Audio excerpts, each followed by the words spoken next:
pleased to introduce Andy Donald, who is a certified geriatric pharmacist.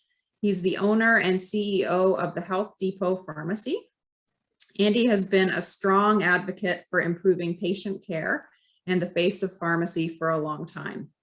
He is currently the Pharmacy Ambassador of Canada for Prescribe It. He is on the Alliance of Safe Pharmacies Committee, and he was involved in a Mask Canada campaign early in 2020. So please welcome Andy Donald. Thanks for the introduction. Thanks, Tara. So today, let me just get here to change it over. So the topic we're going to talk about is Sleep 101. I'm going to help to try to give you guys to describe a little bit more about sleep. Even in school, in pharmacy school, they didn't really explain much about sleep and kind of what constitutes, what is healthy sleep and how we can improve it. So today I'm going to help give you a little bit of background into that, and then help to just share some healthy habits that you can get improved night's sleep, as well as both non-medications and medications that might be able to help you out, and which ones maybe to even avoid. So first of all, what constitutes a good night's sleep? So according to all the definitions, they say that a good night's sleep is 6 to 8 hours of uninterrupted sleep. And it means that at the end of your sleep, you're awakening refreshed, both mentally and physically, and very clear-headed, not fuzzy-headed, no grogginess, morning grogginess, and daytime sleepiness, right? And they say, believe it or not, this is a problem that affects about 50% of Canadians. This says that in the adult population, and it's more commonly in elderly women than men, believe it or not. Now, an insomniac is even one step worse, which is described as sleep disturbance for over 3 nights a week for a period of over 3 months. And it's difficulty falling asleep, staying asleep, or it feels like the next day that you're still drowsy and tired, that it can impair your daily function the next day. Throughout this, I might do a couple little jokes here and there about, I like to throw them in my presentations, just to lighten the mood a little bit. But so first of all, just bear with me on this, okay? I'm gonna stop for some questions right after this, because this is like the whole understanding of what happens to us during our sleep. I call this, I should trademark this, sleep the lightning, but to try to help explain what it is. And this is a very, very important, your sleep lightning, okay? Throughout our night's sleep, we have 5 main stages of sleep we go through, okay? Stages 1 and 2 are very, very light sleep, where you're not really getting too much refreshed. They're lower quality sleep. The most important parts of our sleep are the stages 3 and 4, which is known as deep sleep or slow wave sleep. That's the kind of sleep that you notice. It happens usually in the early part of the night. And this is what gets us to fall asleep in the first place, right? It's that urge to need to fall asleep, is our body needing to regenerate. Most of the time, it's like we're physically drained, mentally drained, or physically drained. Our body needs to recover our muscles, our brain, it just needs to recoup. And during that phase, this is kind of, I call the stick phase, you know, like if you have a significant other, you want to poke them with the stick to see if they're still breathing. Your heart rate drops down, your breathing drops right down, and you hardly know if they're even breathing. It's like our body's time to regenerate, okay? And get rid of all the toxins in our cells, to go on full kind of shutdown to allow ourselves to regenerate. And as you see here, our body ping pongs between that and then our rapid eye movement sleep, which is our dream sleep. That is known as your exercise sleep, kind of think of it. It's what allows us to consolidate new memories. And it's what is good for our memory and our emotional health, and where we get all of our learning, we tie things together. And so you see how our body cycles through a deep sleep, where our body rests and then exercise. And it goes back and forth, rest, exercise, in this lightning pattern throughout the night. Okay, this is important. And you see throughout the night, we need more and more of, that's where we get more into our dream sleeps at the end of the night. That exercise sleeps at the end of the night. And that's why usually when we wake up in the morning, if you slept long enough, that you normally are waking up in a dream, right? And that's not usually happens most of it at the end of the night. So if you rob yourself of lengthy sleep, sometimes you're robbing yourself of that important dream sleep, which is good for your memory. So what happens as we age? As you see here in these two sleep lightnings, right? Younger adults and older adults. Some things change over time. Typically, on the average, we get less deep sleep and we get less REM sleep as we age, right? We get more daytime awakenings. As you see here, I kind of added these. I found this in like in a sleep article, and I added those little lines to kind of show you that that accordion kind of zigzag lightning is being more compressed as we age, and you're getting shallower sleep too. If you get into more deep sleep, it gets you into a better pattern of staying longer into sleep and less light sleep touch points where you have more chance of waking up in the middle of the night, right? And as I also here, you can see also that over time, you get a less of that REM sleep later in the night as well. Okay, so that's kind of, I just want to see if there's any questions to start off with, if you guys understand the premise of that. And it changes, like the younger you are and the more you're needing to regenerate, like, little babies and young kids, they need a lot more of that deep sleep. And because of that, they get into even longer cycles of sleep between it. And it's a lot easier for them to sleep throughout the night. So this is where I'm going to tie into more later. I'm going to refer to this sleep lightning a little bit more later, because things like exercise, very, very important to tire you, that if you do the exercise and your body needs to recoup, it helps to lock you into a more quality sleep throughout the night. There's a lot of medications that will affect some of these stages of these sleep, and I'll help to explain that more down the line. So first of all, are there any questions that anyone has?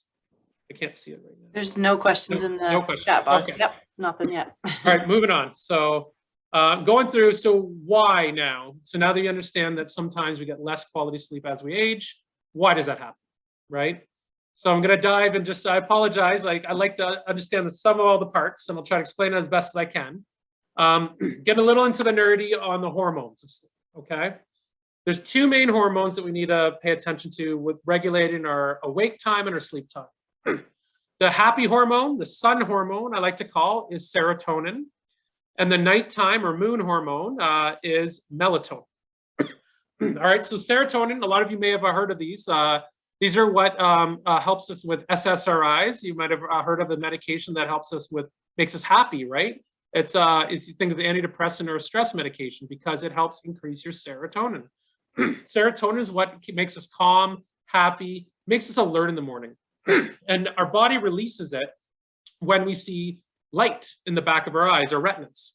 Our body releases serotonin. That's why it's also easier to wake up in the morning when it's light out, whereas when it's December and it's eternal darkness in the morning, and when you come back from work, it's very tough to get up in the morning because your body hasn't really released much of that serotonin yet, right? It's good for memory, cognition, whereas melatonin relaxes our body and helps us be a little more sleepy. There's two other hormones that complement both those the daytime hormone, nighttime hormone. Cortisol obviously is released in the morning. It's like adrenaline. It's what helps you gets you energetic and motivated in the morning. You get a little energy surge in the morning to release sugars and get your body going in the day.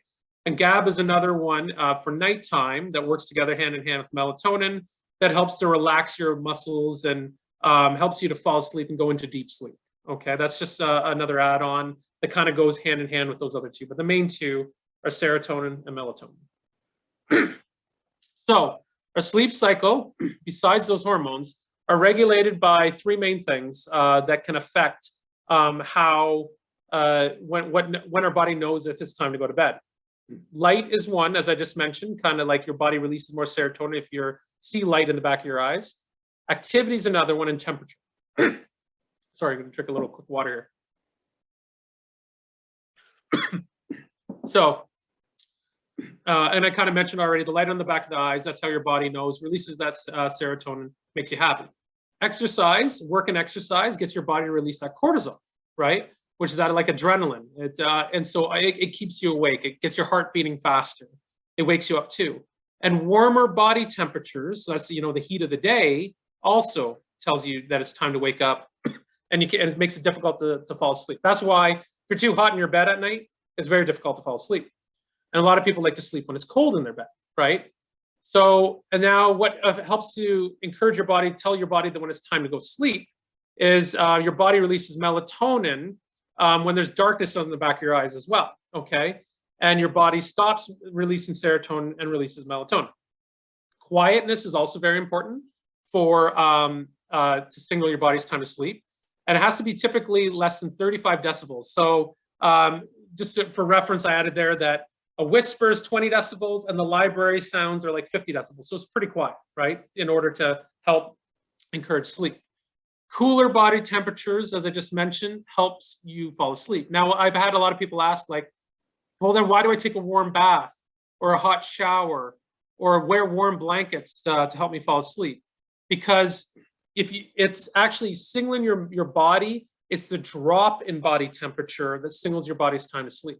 So the warm bath actually wakes you up, but over time that bath gets cooler, right? It's that cooling of the water and cooling your body temperature that tells your body it's time to sleep. Or you stepping out of the shower, or you wear the warm blanket got a little too hot, you kicked off the heavy blanket, now your body's cooling down, now you're tired and you want to fall asleep. It's the cooling of the body temperature. So those are a few tricks right there that can help you fall asleep. That's why, yes, a warm bath does work, because you're raising your body temperature but dropping it back down. So that really helps.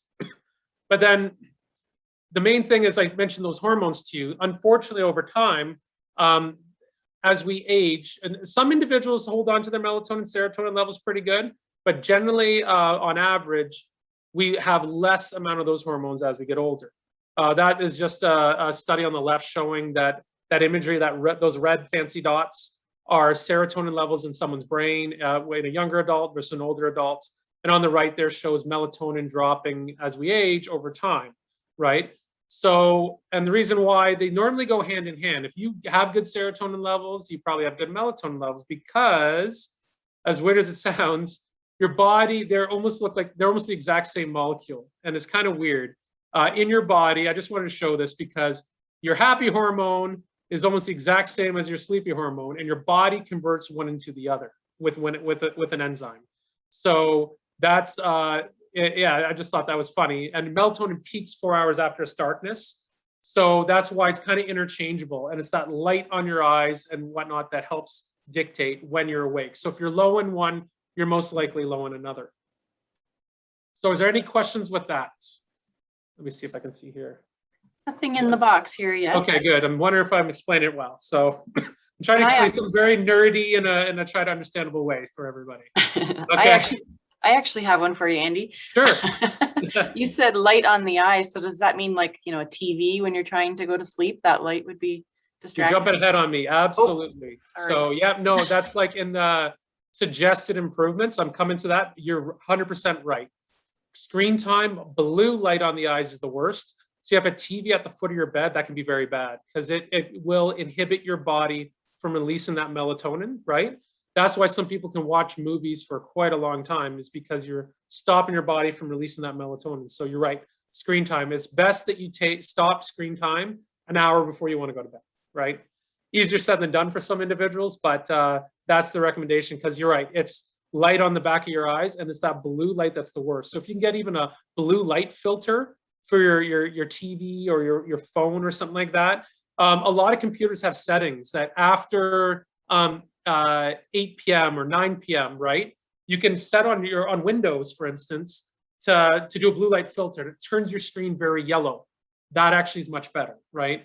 Because the blue light's the worst. So get that, if you change that setting on your computer, and if you can do that on your TV, that can help to stop your body inhibiting your melatonin as much, right?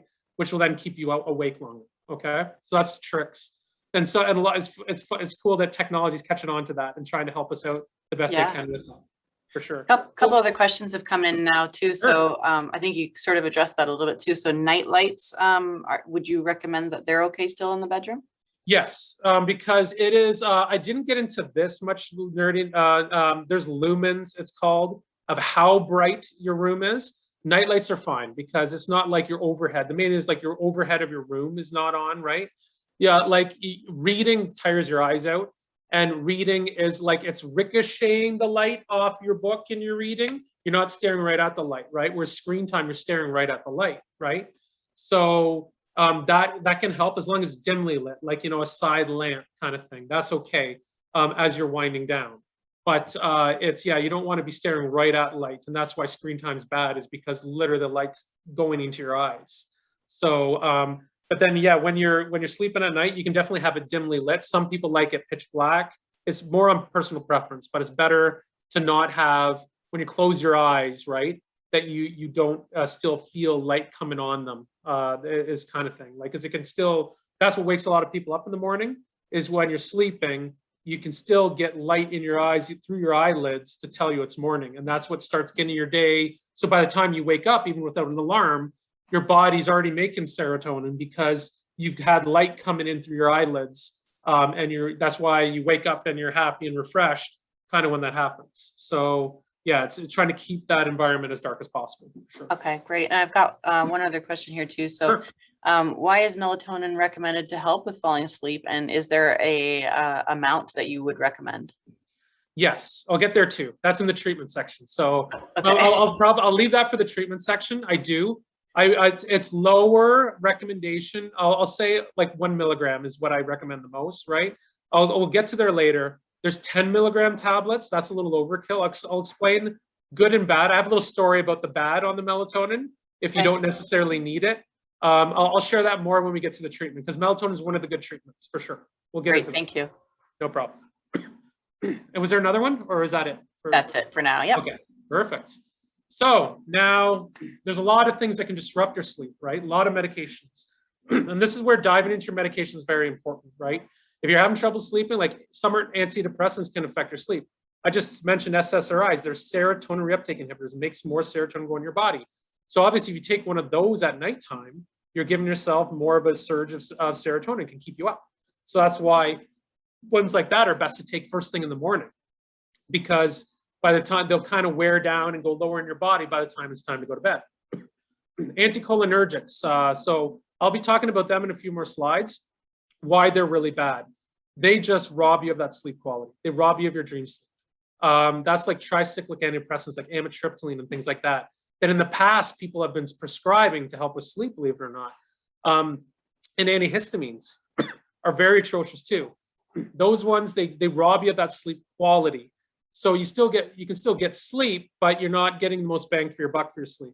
And you're not getting that exercise sleep, the REM sleep as much.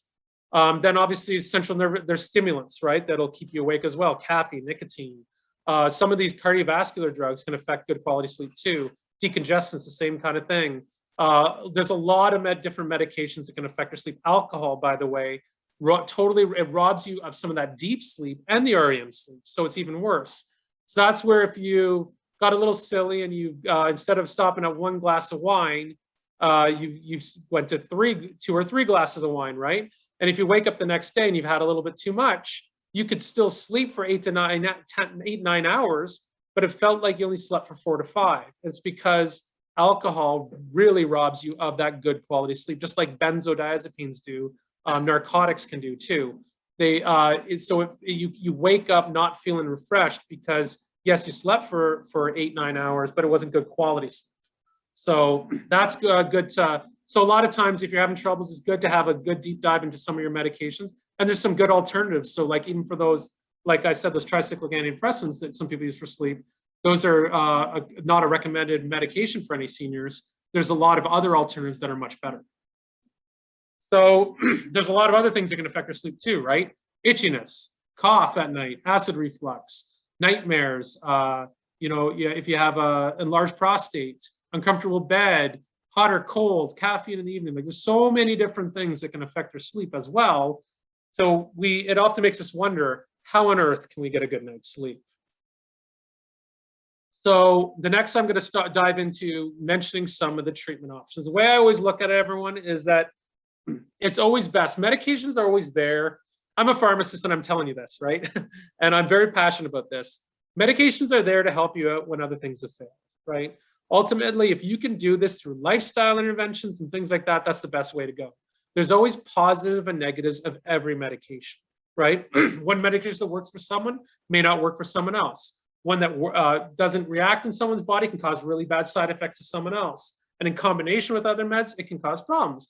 but they're always like, they're very important if you need them. But if I would always stress trying to do the lifestyles first. And then if you need to dive into the medications, yes, there's something that can help you out a little bit more. But I will also share with you, there's a bunch of sleeping medications that are prescribed for people right now that shouldn't be. And there's much safer alternatives. And I'll go into those coming up. So I'm going to go over 5 lifestyle interventions that I really recommend. So first of all, I call the classes lifestyle changes. Caffeine, right? Stimulant should not be consumed within 6 hours of your bedtime. For some individuals, if you're someone like me, I find that I turn into like a gremlin if I have any caffeine after noon. It's like my midnight. If I have any caffeine or coffee after noon, it ruins my night. So I can't even have it after lunch. But for some people, others, it's like 6 hours.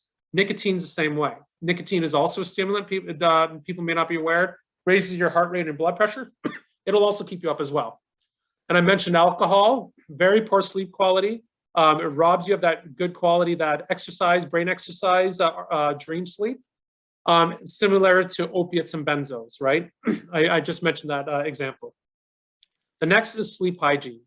It's best to get into a regular routine of falling asleep at the same time in a dark room, right? Often it's best to not do a lot of work in your bed, right, or in your bedroom. There's like something that, because then you associate stress in your work with that. It's best to work downstairs and then go up to bed when you're ready to sleep, okay? Mentioning that screen time, no screen time an hour before bed, that TVs and computers and handheld devices, especially with that blue light. So if you can get it to more, and you can change that setting even on your computer if you need to work late or whatever, to make it very, very yellow. The more you can make it yellow and tolerate it, the better, right?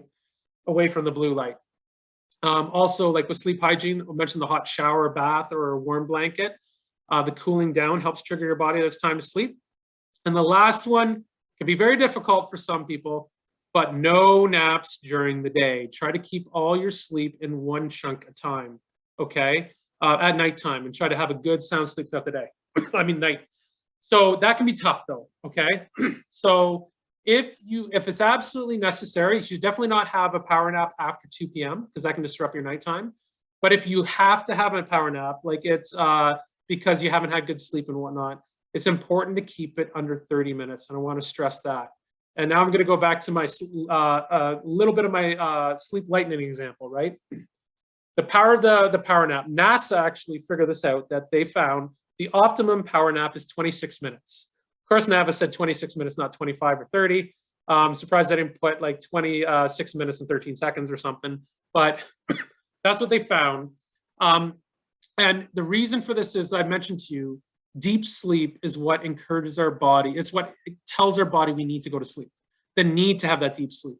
That deep sleep where your body's like motionless, and it's because your mind is too tired, your muscles are too tired, your mind is a muscle, and it needs to regenerate. So if you go into that earlier in the day in a power nap, that your deep sleep starts at 30 minutes. So if you go into that earlier in the day, your body already has regenerated some of that need to recoup your body, and thus it'll throw off your sleep that night. So it'll make it a lot more difficult to fall asleep at 10, 11 o'clock at night because you already had that recovery. So that's why got a little rejuvenated. So that's why it's important to try, if you do need a power nap, set a timer to under 30 minutes and try to keep it less than that, okay? That's unless it can throw off your sleep cycle. So the next one is probably one of the most important ones that I find, to locking you into that really good, long, quality sleep light, right? The longer, wider, is regular exercise. 3 to 5 times a week. That includes walking, jogging. You can walk, you can swim, but it's the more you exercise and use various different muscle groups, the more your body needs to recoup and regenerate. So the deeper into deep sleep you'll go. As we age, if your muscles aren't being used as much, you have less muscles and you're not using them as much, your body doesn't need to recoup as much. So you don't have that push, that like deep sleep push to fall asleep as much. So that alone can affect you having trouble falling asleep.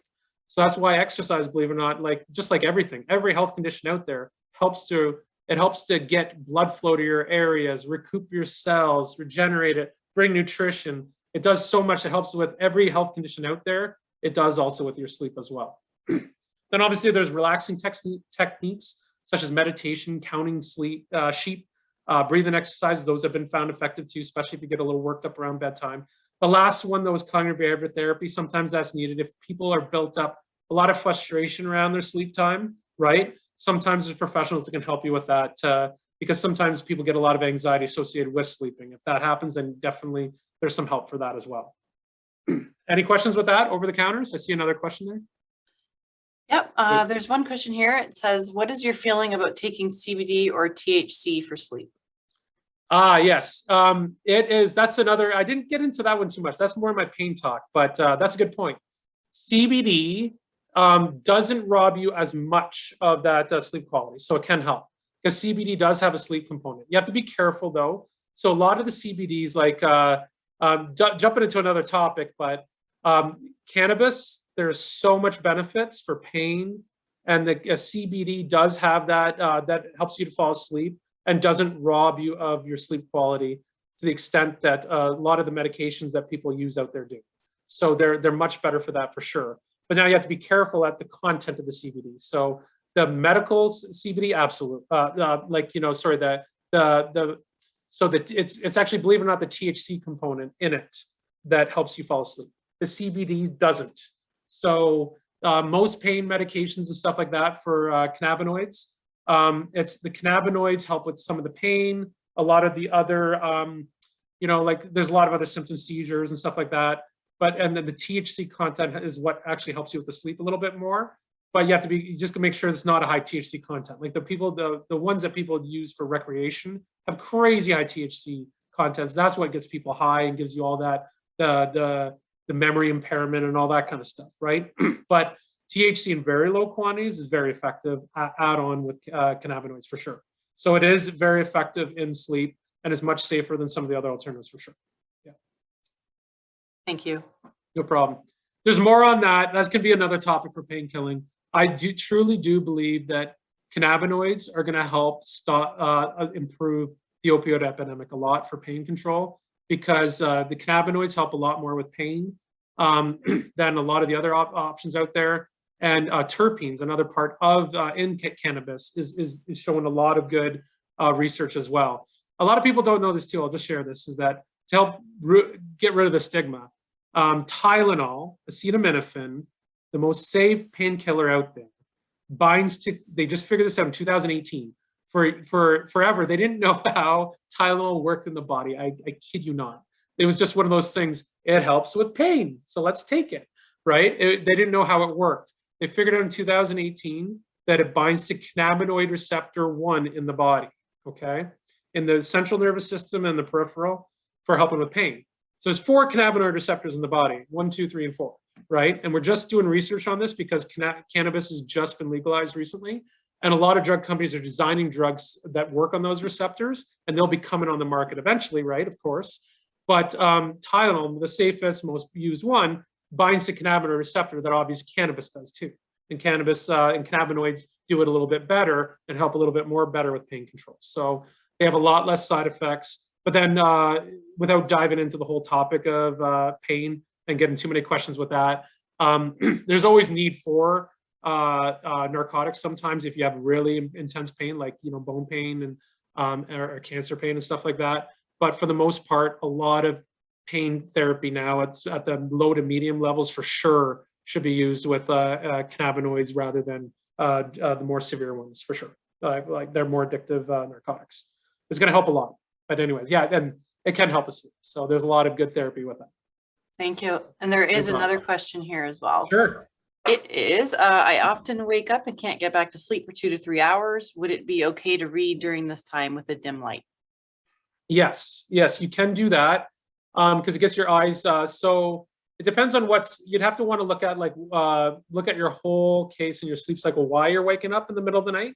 But obviously, if you're, what they actually recommend, if you can't fall back asleep, right, and you're getting frustrated lying there, sometimes they recommend you sometimes get up, get out of your bed, go read downstairs with a light until you're tired, and then go back to bed.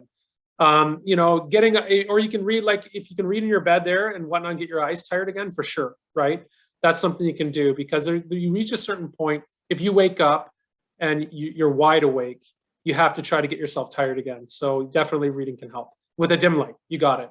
It's better than looking at a screen again, because like I said, the dim light reflecting off your paper, you're not getting much light going back into your eyes than going head on. So that's one to stress with. It's the screen time that we need to really reduce, for sure. Okay, moving on. Yep. So now into the medications. So do sleeping pills help? Short term, the answer is yes, but usually stop working in 1 to 2 weeks for a lot of the medications out there. That's probably a shocking statement for a lot of people. I'll go into that a little bit more. Long term benefits for most meds are minimum. There are some minimal. There are some that do help, and I'll get into those. And a lot of those medications have a lot of side effects. They can lead to daytime grogginess, and you need to nap, right? Like you're waking up not fulfilled and you're drowsy throughout the day. It affects your daytime. A lot of those medications can lower your good exercise sleep, your REM sleep. Excuse me, some can affect your deep sleep. And they can, some of them, the really bad ones, can increase risk of falls, confusion, and dementia. So getting into those now. I'm going to go through, first of all, the list of the do not take lists, right? Antihistamines, do not take, ever. So they cause a lot of long-term side effects. You hear a lot of people take these, like sleep easy pills, right? They lose effectiveness in 3 days to 1 week, very quickly. They'll make you drowsy for the first couple of days, but they lose effectiveness very quickly. They're in a lot of, most of the cough and cold medications, right? The nighttime, anything that says PM, it's an antihistamine, right? Taking it short term is okay, but you shouldn't be taking it regularly. Gravel's another one. The reason for this is they're anticholinergic. That's a fancy name for saying it kind of dries up like everything in your body, right? And it can lower and impede your quality of sleep. So it causes issues to your memories, causes you dry eyes, urinary retention, constipation, dizziness, drowsiness, increased risk of falls, makes you tired in the day, and they lower your REM sleep, your sleep quality too, right? This is a big list. So as you can see here, this is one of the biggest concerns. Anticholinergic drugs, they're additive. A lot of your medications you take for heart and other things like that are all anticholinergic. Those ones I just mentioned, the Gravol, the Benadryl, and stuff like that, they get a score of 3, which is very severely anticholinergic. And it's just, that just means that they're additive and they can actually rob you of that good quality sleep that encourages leading you more towards dementia over time, right? And you don't get your brain recouping and stuff like that. So it's just, it's those drugs, I definitely, like, it's good for allergy reactions. You have a cold, maybe for a couple days, but it's not something that people should take regularly. I really wanted to stress that. And the more medications you're on, the more chances you have of getting a lot more anticholinergic drugs. And there's just a lot of studies, and this is just, without diving into too much, this just shows you that for every score of 2 or 3, it actually lowers your mini mental score exam over time, over a period of 2 years, right? They show this, it correlated, that it can definitely cause cognitive decline over time, the more you take of these medications. And that's where, if I dive into another talk, where you can do a deep dive for people's medications, there's lists. I think I've mentioned it the last time I did a presentation, like a year and a bit ago with McCormick Home. I talked to this Beers list of medications. Do not use in older adults, right? That a quarter of our population of seniors are, 33%, a third of seniors all take a medication they shouldn't be taking that is really bad for, that there's they're called potentially inappropriate medications, that there's better alternatives for them for the same condition that they're taking it for, right? It just means that there's a more suitable alternative to what they're taking. And that's where, you know, a deep dive into your medications, it can really be beneficial long-term to find the right combinations so they don't affect you in that manner. Anyways, so that's just me diving in, explaining more what anticholinergic means, because I think that's important to share that. And that's what those antihistamines do. And some of these other ones do too. So when I refer to that, it's all those kind of side effects that are cumulative and with other medications causing worse and worse, and that can cause effects over time. They rob you of that, your dream sleep over time. Other ones are antipsychotics, Quetiapine, things like that, that were often prescribed in younger individuals for sleep, should not be done for older individuals to sleep. They cause all those same side effects, anticholinergic, cognitive impairment, but they actually have a black box warning, believe it or not, for seniors, older adults, that can cause sudden cardiac arrest and heart arrhythmias, right? So they're very important not to take unless you absolutely need them for a psychosis condition, right? A psychotic episode or something like that. Tricyclic antidepressants, big one, amitriptyline, right? Or nortriptyline. Those ones should not be done for sleep, right? Because they're highly anticholinergic. They're used very rarely in special circumstances if you're a little bit younger for nerve pain, right? Because they do help with nerve pain too, and they help you sleep a little bit. But it's because of all those side effects, and they're extremely anticholinergics, affecting your sleep, dryness, urinary incontinence, constipation, all that kind of stuff, your memory, there's better alternatives. And the biggest take home is that if the one take home message is benzodiazepines should not be used for sleep, okay? Don't panic if you know someone who's taken one. It can be a journey to come off them slowly over time. These are the drugs that end in PAM, poor PAM. Diazepam, lorazepam, clonazepam, trazepam. There's so many different benzos out there, all ending in PAM, but they should only be really used for panic attacks or seizures, generally as needed basis, right? Tolerance to them quickly develops in 2 to 4 weeks, and you always need more and more of the medication. It stops working the same way. You need to take more, and then you can't fall asleep unless you're taking it. And the problem is the side effects. It has all those anticholinergic side effects, but then it can even cause amnesia, like memory block periods of time, increase dizziness and falls, really lengthy daytime drowsiness, and severe memory impairment over time, right? It robs you of the deeper sleep and the REM sleep, so even more disrupts your sleep. So I really want to take that home. And then other reasons why is if you're not taking the same dose that you need and you forget to take it even for a day, it causes massive withdrawal symptoms, depression, nausea, anxiety, panic attacks, the opposite effects that you're taking that make you drowsy. It amps you up a little bit. You can't sleep, aches, pains. It can even cause seizures, right? To the point that a lot of facilities are starting to try to ban them from a use period, right? But it's one of those things that you can come off them, but if you want to try to get off of benzodiazepine, if you've been on it for a year or two, sometimes it can take like 6 months to a year to come off it. It's a very long, drawn-out process. You can do it, but it's not quick. Just remember that. And you want to safely come off because you can have bad withdrawal effects from going off the other side. But it's very, very bad for sleep. And it's unfortunate that it became such a big medication used to help treat sleep back in the day. If you're an insomniac and you need emergency help with the sleep one day, it can help you fall asleep, not good quality sleep, but it's something that you should not be taking regularly, right? So that's what I really wanted to stress. It's probably the worst of them all classes for sleep, and should just be mostly used for panic attacks, kind of things. If you're going to see the dentist, you're going to get an MRI, things like that, it can help you to calm you down a little bit if you're, but it's not meant for sleep. Now on to the medications that are good, the good recommended ones for sleep. There's trazodone and mirtazapine. Those are the first go-to ones. Believe it or not, those ones are originally designed as antidepressants, right? But they noticed in very much lower doses that they used for the antidepressant properties, they help us sleep. Trazodone, effective in low doses of 25 milligrams to 100 milligrams, it can be very effective. But the one thing that patients that I've noticed that have said that hasn't worked is you have to take it regularly, right? You can't just take it like once in a blue moon when you want to. It's like if you stop taking it for a week and you try to take it one night, they're like, it didn't help me too much, because you have to take it regularly.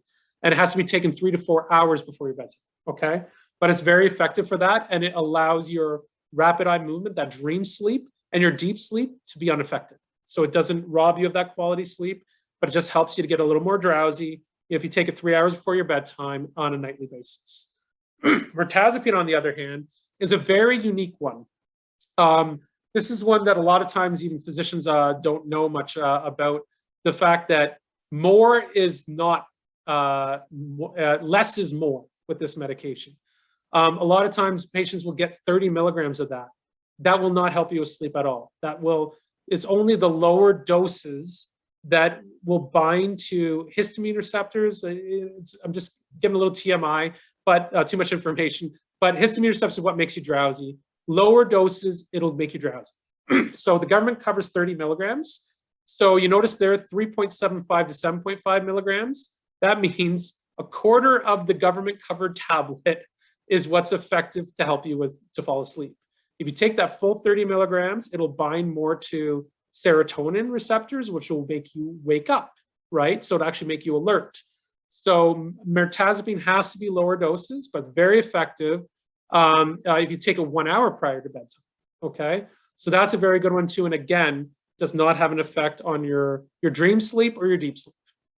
The next one is melatonin. So this is now addressing the melatonin question. It's indicated for jet lag. It's great for shift work. Like if you are something called delayed sleep-wake phase disorder, that just means that you're a night owl, right? You're having difficulty always falling asleep, right? It helps to reset your sleep cycle. Well, you can take it for 3 to 5 days at an hour to 2 hours before you want to fall at the time, or an hour to 2 hours before you want to fall asleep.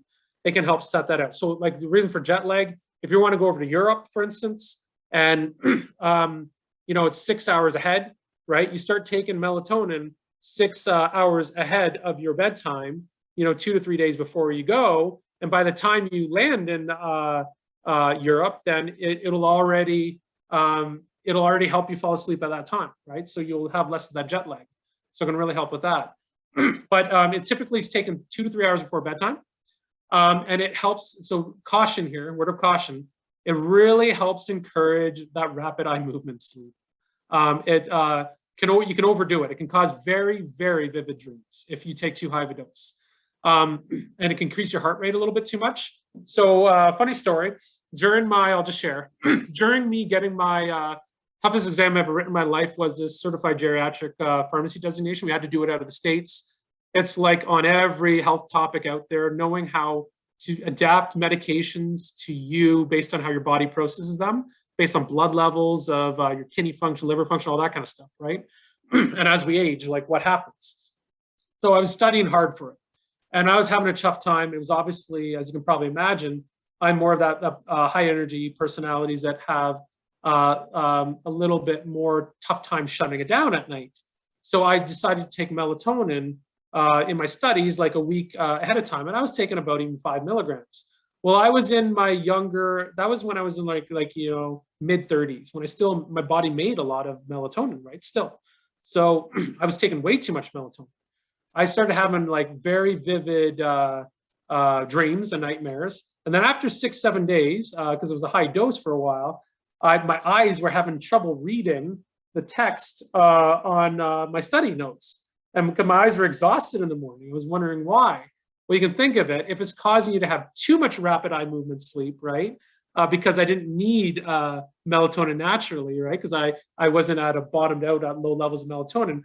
My eyes were doing rapid eye movement most of the night. So they're going like this all night long. So they weren't resting. So my eyes weren't rested in the morning when I need to go back to read again. So there's always I learned very quickly, there's always consequences, like good and bad, to taking medications. So that's where I was taking way too much high milligrams for what I would need. But they recommend, actually, all the studies are showing that 0.3 to 1 milligram can be as safe and effective for older adults. Now, if you go to most pharmacies, you'll look on the shelf, most of the melatonins are 5 and 10 milligrams, right? So they do sell 1 milligram tablets. That's probably the best one to go with, because your body actually only makes about 0.7 to 1 milligram naturally, even when you're younger. So you don't want to overdo it too much. So that's my recommendation in the zone, is to keep it lower. Everyone's a little different though, but you'll notice, like if you're noticing a big uptick in very vivid dreams and real dreams, that's where you may want to step it back a little bit in the dose. Okay, hope that answered your question. But I had a little story attached to that one just to show it's very important, because we do, as we age, especially we get into our 70s and 80s, a lot of people have very bottomed out, very low levels of melatonin. So that's where a melatonin supplement can help you, right? 2 to 3 hours before bed, but it's still best to keep it at a lower dose for sure. Okay, and then tryptophan. Tryptophan is an essential amino acid with the turkey protein, right? That is in a lot of protein and can make you drowsy. And the reason for this is tryptophan is actually a precursor that our body converts into serotonin and melatonin too, right? So after a big turkey meal, it's very high in tryptophan. Our body converts that into eventually into melatonin, which makes us drowsy. So that's why, like, tryptophan is very good. And tryptophan is, like I said, is in turkey. It's in like chicken, shrimp, eggs, salmon, bananas, and things like that, right? But turkey's very, very dense for it. And sometimes you can find over-the-counter products that just sell like a tryptophan supplement kind of thing. So this is something I can send out. This is just a little summary sheet, a one-page summary sheet of you know, some of the points that I did in the presentation. I think I'll distribute this over to McCormick Home, and they can email this out to you guys if you're interested in that.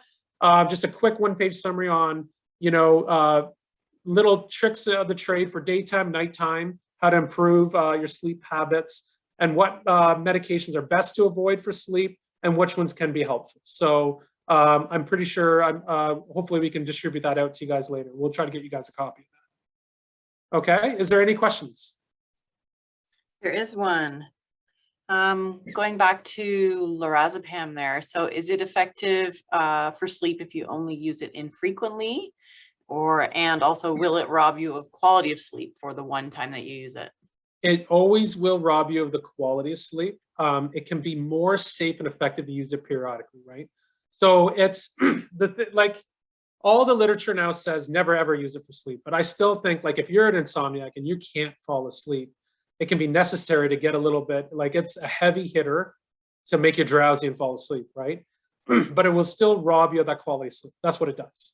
It robs you of that dream sleep and that deep, deep sleep, but it helps you fall asleep. So it depends. Like, if you've heard of situations where people have been up for a day or two because they just can't fall asleep, yeah, then they might need a little bit of help, right? So that's where doctors sometimes will prescribe something to help them fall asleep, like usually a short-acting benzo, like lorazepam's a little bit longer.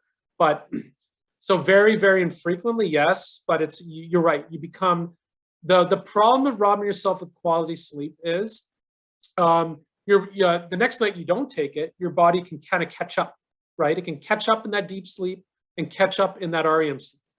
But if you take it back to back to back, you've robbed yourself of good quality sleep 3 nights in a row. Now, what happens if it's like a month to 2 months in a row, right? Of you not getting that good quality sleep? That's what becomes more the problem. Even if, like, the general rule of thumb is if you have one poor night of sleep, it takes your brain and your body 2 good nights sleep to catch up. It's like you pay for it for 2 nights in a row. So if you stay up all night, didn't sleep, it takes you a good solid 2 days to catch up the sleep necessary you needed to that you were kind of robbed. So benzos would just, like, it wouldn't rob, like, if you sleep for 8 hours on one of those, it would rob you of some good quality. It wouldn't be enough that it was like you're up all night, but the next day your brain would probably be catching up, trying to get back a little more of that dream sleep or that REM sleep and stuff like that to accommodate for that. Yeah. So it's more the cumulative use is causes a lot more problems because you just never get to have that catch up sleep, the quality catch up sleep. Okay, thank you. A couple more questions have come in now. Sure. So given REM sleep lightening at end of sleep cycle, if my loved one is sleeping in the morning, should I wake her or let her sleep so that she optimizes the REM sleep? Yeah, so yeah, that's a tough one. So it depends on when they fall asleep, right? So that's all getting into what is their regular sleep cycle? Do they fall asleep at 2 in the morning and sleep until 10? Or do they fall asleep at 10 and sleep until 6 in the morning, right? So it's what becomes more of the issue is making sure getting people on, if they're sleeping in late in the morning, is trying to correct their actual sleep time when they go to bed, right? That can help them get up earlier. And sometimes that can be accommodating. Like some people that work night shifts, right? Their sleep cycle is trying to get all that good quality sleep is throughout the day, which is totally backwards. and trying to have to keep their bedroom ridiculously dark with dark curtains, right? Or it's very tough to fall asleep. So it's more so, yeah. And if they're robbed, if you have like I said, your brain, like your body likes to adapt, right? So if you rob them of sleep and they only get 4 or 5 sleep this night, they're going to want to have more. Their body's going to need more, and will try to recoup and try to get more of that REM sleep and that deep sleep the following night too. So there's a little bit of that. Your body will always try to do catch up as long as you let it. But it's then what those medications that we were talking about that can cause that can rob you of that doesn't let your body get that catch up is more the issue sometimes, right? So yeah, like it depends if they need to get up, and if they're functioning, if they have to go somewhere, then you probably have to wake them up. But yeah, like if they, yeah, it's one of those things. You don't want it to be a habit. Like people need the issue why that was more commented on is if you sleep for 2 to 3 hours during the day, and then because of that, you only sleep for 2 to 3 hours at night, then your body's having a lot more difficulty getting that REM sleep. If you break up your sleeps into 2 sleeps, then you get into that early initial sleep and the lighter sleep and the deeper sleep, but you don't get as much as the dream sleep, unfortunately. So that's why it's important to try to keep it all in one sleep as much as possible. That's more the take-home message here. And if you do need a nap, to try to limit your nap as much as possible, okay, to that 30 minutes. So, yeah. There's a follow-up comment to that question, just saying during her working life, she worked 3 to 11 p.m. shifts, so she's used to going to bed later. Yeah. Makes sense. Okay, next question here. I have seen elderly patients being prescribed Zoplicon. Yeah. Will you be discussing this at all? Sorry, I should have talked about that one. That is, for all intents and purposes, a benzodiazepine, just like the PAMs, but it is a little bit less than the others. It was great marketing by the company Imovane, right? That made Zoplicon, saying that we're not truly a benzo. I don't understand how the government allowed them to be not considered a targeted substance. That's just like designation with Health Canada, because they bind to the benzodiazepine receptor in the body, and they're very addictive and the habit forming as well. They're just a little bit less than the benzos, so they're a little bit safer than your lorazepams and your diazepams and things like that, but they still have the same kind of robbing your sleep quality because they bind to the same receptor, right? So they do, but they're just a little bit safer. And unfortunately, they had a very good advertising campaign making doctors think that it was a lot safer than it was. Kind of similar like they did with oxycodone, saying it was non-addictive down in the States, right, to all the doctors. They had a very big, it was one of those kind of campaigns, again, kind of stretching the truth a little bit.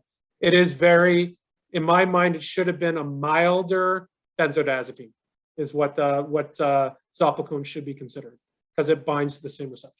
It has the same kind of effects, and you can't quit if you take them every day. You can't quit those cold turkey. That's something like if you want to give us a call, like if anyone has questions, we can help you. If you want to try to switch and stuff like that, it takes it's a tapering, and it has to be over a period of time. And I want to stress that if anyone's thinking of coming off, like a Zoplicon or a benzo, it's a long process, and you just have to be patient. It's you don't want to do it too quick, or you can have some withdrawal effects. So, thank you. No problem.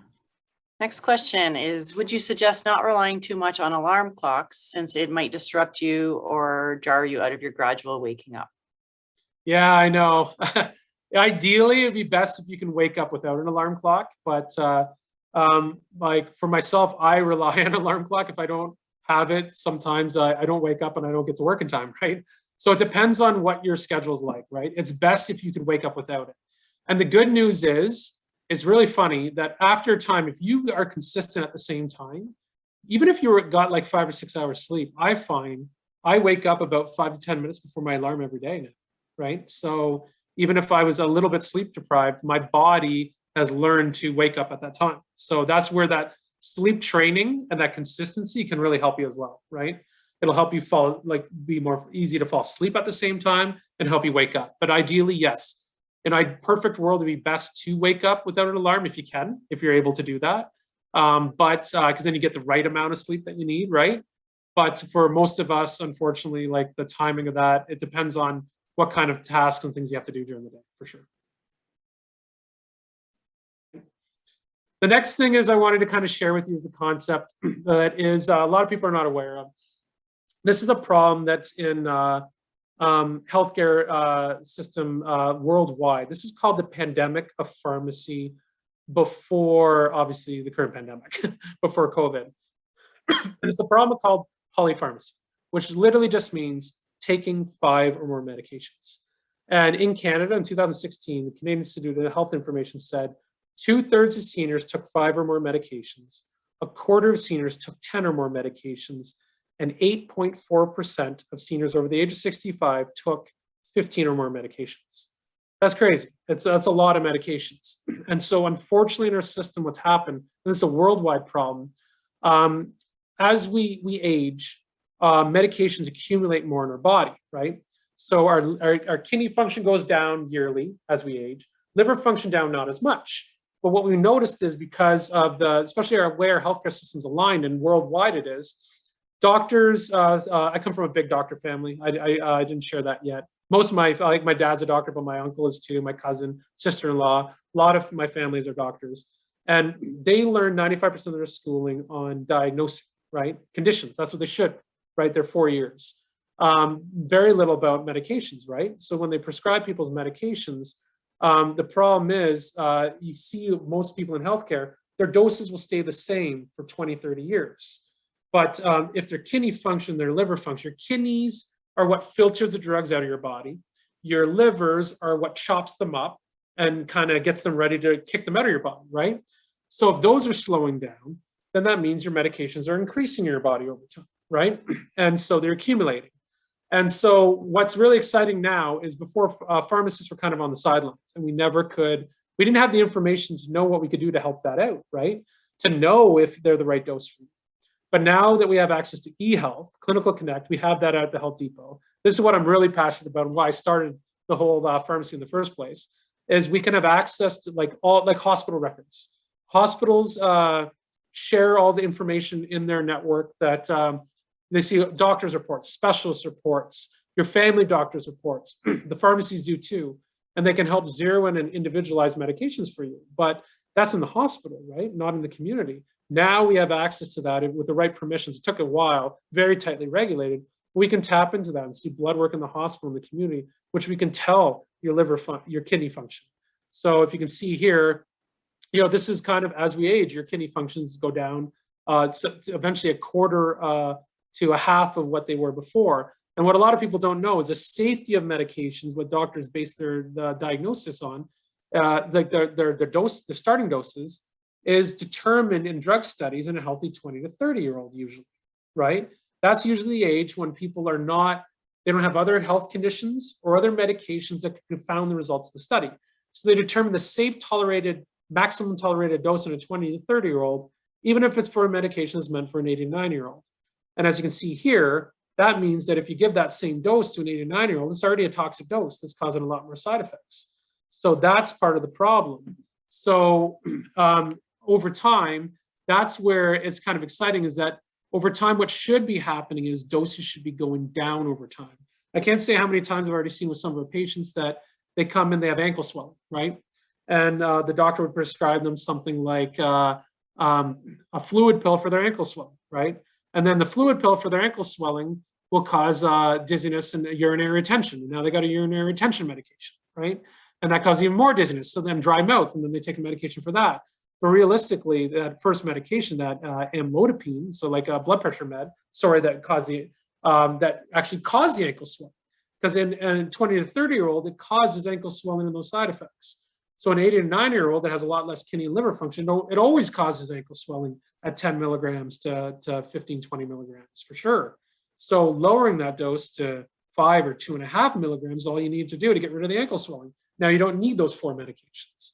So that's the kind of thing we need to look at, and it's personalizing and optimizing medications. You'll see now that there's exciting technology to be able to do that and help out, to make suggestions, to work together with the patient to see how they're feeling and to try to manage those side effects and help individualizing medications for people is really exciting. I see that as the future of pharmacy, and a lot more are going to be coming to healthcare now that, you know, we have access to more information. It's creating those hospital level collaboration teams in the community, which is phenomenal. So I wanted to share that. And as you can see here, here's a whole list of medications that can cause problems.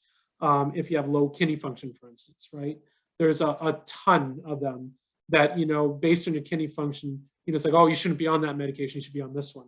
And we've had very huge success working together with doctors and whatnot, by just because we have those levels now for some of our patients, we can say, and they like, oh, thank you so much. And 100% of our recommendations they accept because they didn't know, right? They're like, oh my God, I didn't know that you weren't allowed to take that when it was your kidney function was that level. It's pretty exciting. So yeah, and if you have any questions, feel free to contact us anytime. That's our toll-free number. We have a local number too.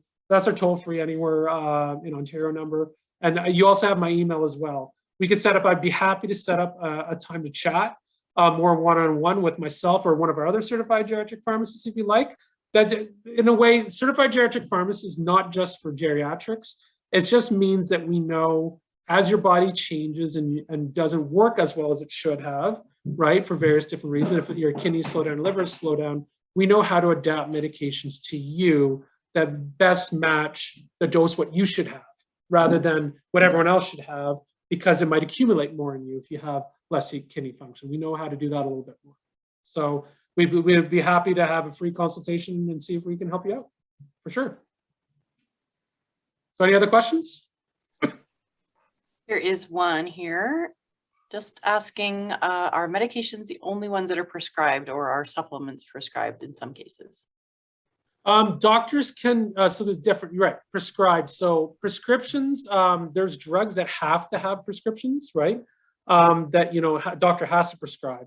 They can prescribe supplements, but it doesn't mean that they'll be covered, right? So certain plans, there are certain supplements that are covered by certain plans. Believe it or not, the Ontario Drug Benefit Program has some of the more often than other plans, things that can be covered if they're over the counter, right? So like there's like low dose, there's some Advils and some, obviously acetaminophen can be covered. Certain products can be covered, but it depends on what it is. You'd have to be good to ask, like there's some things like, you know, even some people don't even know that lice shampoo can get covered by ODB if you get a prescription from your doctor, right? There's a lot of different things that can be covered, but you know, generally if it's like supplements and stuff like that, a lot of them are not covered by most drug plans.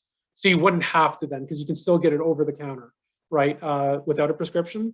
The benefit of in that case would be if it is covered by the government, you can get it fully covered if you do get a prescription for it. Great, thank you. And we can help out with that too, to make it more affordable. We like to save people money. So. Oh, and sorry, there's a follow-up comment to that question, just saying that Sure. that question actually referred to the Polypharmacy and included as the 5. Oh, yeah. So, you know, that's a good point. I should dive into that, because where do they set the limit on that, right? So do they make that, I'm willing to bet that's more just prescription drugs. So, but you're right. So they termed it, I didn't actually look into that. I like to just use information that I know 100%, but they said that's prescriptions, right? But you're right. If that was a prescription for, let's say, vitamin D, like you wouldn't think that would count, even though vitamin D is not covered by Ontario Drug Benefit Program. But you know, like Tylenol, right? Like that, yeah. Like it's like where would they draw the limit? I didn't actually, because that was a Canadian Institute of Health Information kind of release. I didn't actually look in to see if that did include prescriptions for, you know, supplements. Yeah, that's a very good question. Actually, I should want to look into that. Appreciate that. I want to look into that for sure. Yeah. Great. Well, that's the end of the questions that are in the question and answer box. Okay. Sounds good. So yeah, like I just had a couple at the end there that I can kind of show some more. So this was like that. There's a big 21-page list called the Bears list of medications that should be avoided in any older adults, right? So it's usually just because, and I mentioned that earlier. So you can look it up. It's called just like a beer, right? But that means that there's a safer alternative to the medication that you're taking to treat the same condition. that you could be switched to. It doesn't mean you don't have to be on them. It doesn't mean that you go off the medication altogether. It might mean that you need to switch to a safer one, right? That has less side effects, that especially that can be problematic as we age. So yeah, for sure. Any other sleep related questions? Or I could open up to other questions for individuals as well if they want to dive into some pain ones too. So a lot of times I like to do the sleep and pains often sometimes together, because the 2 and 2 go hand in hand, right? If you have pain, you get less sleep, and if you get less sleep, sometimes it can exacerbate your pain. So there's a lot of, just like in anything, like this is where the future of any kind of healthcare, it's collaboration amongst healthcare professionals, but it's like you have to look at the whole entire picture, right? Everyone's different, and there's so many different factors that can affect things, and that's why if you have pain and you have sleep problems, then yeah, like one of those medications, like I shared, like nerve pain is a brutal one, right? And if you get nerve pain and it's constantly shooting, it can be very tough to fall asleep. So you need to take nerve pain medications. Well, some of the nerve pain medications, you might need to take a couple of them, depending on how bad your nerve pain is. Some of them can rob you of your quality sleep a little bit. But in that case, some sleep's better than no sleep, right? So that's why we have to look at each individual. So you might take a medication like, sometimes like amitriptyline is one of the ones I said you don't take. But if it's one of the ones that helps, make you a little bit drowsy, and but yes, it robs you of that REM sleep a little bit. But if it helps you fall asleep at all, that would combine with maybe another one that you take in the day, like sometimes we have patients that are on that, then, in that situation, yes, then you may use it. But for most other people, no, there's safer alternatives. If you don't need that for the nerve pain, there's other ones, like I said, that trazodone or mirtazapine, in particular, or melatonin, that are much better and safer to use. Yeah. So it's not like, so I like to share information, but it's often like there's always exceptions to some of the rules, right? It depends on each individual person's case. You have to individualize things for people. But as a general rule, when I was sharing that, those are kind of the reasons why one might be more preferred than another, for sure. Okay. Any other questions today? Don't Last call for questions. None right now. So I want to thank you very much, Andy, for that very informative presentation. It's so interesting to hear about all the things that you think are going to help you with sleep that really are not helping, or that are reducing the quality of sleep that you get. So you think you've slept 8 hours and you've had a good sleep, but really you haven't had the right kind of sleep. So no wonder you don't feel well the next day. Yeah. And it's just to that point, it's just, and I like that one of the questions there that helped trigger that. It's like it's a cumulative thing, right? And just remember that, like, it's one of those things that it's when it's repetitive over time, that becomes more of a big problem, for sure. Yeah. Mm-hmm. If you get consistently robbed of that REM sleep. Yeah. Okay, I see one other question. Yeah, one's come in here. Someone's asking, what is the content of THC? Okay, so there's a lot of different, so that's where I need to dive a little bit more into. So usually it's lower percentages. So I'm still getting used to that, because like I'm still just reading up on it a little bit. I focus more on the pain aspect of it, but it'll be, I forget if it's like, it's like a small percentage. Like, is it like, I forget if it was like 1 or like point something percent of the THC that can be very effective for sleep. But with limiting your, because the higher doses you go, that causes more of that euphoria and that memory kind of thing, if you get the high doses in the recreational. So that would be good. If someone wants to reach out to me, I can recommend some good, there's cannabis clinics that are like doctors that can really help you out with that can really zero in. There's some really good resources on that can really, depending on if you have more pain or if it's more of the sleep you need and things like that. There's like different constituents. They're getting very clinical with it, which is pretty impressive as they're learning more about what's in cannabinoids, right? Cannabis. That can be used. And like, I didn't mention this before, it's always best to take the oils or the capsules and not inhaled, right? Because I didn't mention that, or vaping, because that there's like high tart content in a lot of that stuff. It's better to do more the CBD oil is the best way to go for your health, for sure. Great. And we've got a few people just saying thank you. It was amazing and so informative. And yeah, lots of different thank yous there. So yeah, thank you for the wonderful presentation.